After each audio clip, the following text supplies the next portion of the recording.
جنت میں سب سے بڑی چیز انسان کے مد نظر کیا ہوتی ہے؟ وہ ایک گھر ہوتا ہے. جنت باغ ہے نا، باغ میں گھرا ہوا گھر.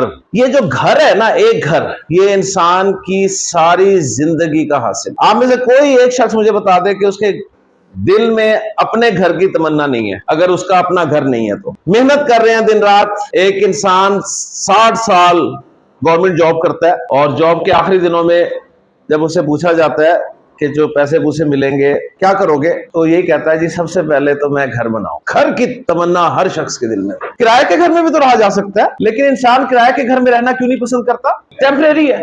یہ جو خالی کرانے کا خوف ہے نا، اس کی وجہ سے انسان جو ہے گھر ضرور بناتا ہے. اس لیے آپ دیکھیں قرآن مجید میں اللہ تعالیٰ نے جہاں بھی ذکر کیا نا کہ ہم گھر دیں گے جنت میں، ساتھ کہا ہے خالدین فیہا ابدا، ہمیشہ ہمیشہ رہیں گے وہاں پر، وہاں سے نکالے نہیں جائیں گے. ساری زندگی تم محنت کرتے ہوئے گھر کے لیے، ہم دیں گے تمہیں، ہمارے بندے بن جاؤ، ہمارے اور ہمارے رسول صلی اللہ علیہ وسلم کے احکام کے مطابق زندگی گزار دو. گھر کیا، سب کچھ تمہیں دے. فیصل آباد صنعتی شہر ہے، تو وہاں پر فیکٹری کا جو مالک ہے نا، اسے میاں صاحب کہا جاتا ہے. میاں صاحب کا جو امپلائی ہے نا، تو وہ امپلائی جو 5 بجے آفس ٹائم ختم ہونے کے فوراً ساتھ ہی اٹھ نہیں جاتا، بلکہ بیٹھا کام کرتا رہتا ہے، دن رات میاں صاحب کے لیے لگا دیتا ہے. ایک وقت آتا ہے کہ میاں صاحب کہتے ہیں کہ تمہیں اب ٹینشن لینے کی ضرورت نہیں ہے، کرائے کے گھر میں رہتے ہو، میں تمہیں پرماننٹ گھر دیتا ہوں. تمہارے پاس سواری نہیں ہے، میں تمہیں گاڑی دے دیتا. تمہارے جو مسئلے مسائل ہیں وہ اب تمہارے نہیں ہیں، میرے مسئلے مسائل. تو سر ایک فیصل آباد کا میاں سب کچھ کرنے کے لیے تیار ہے،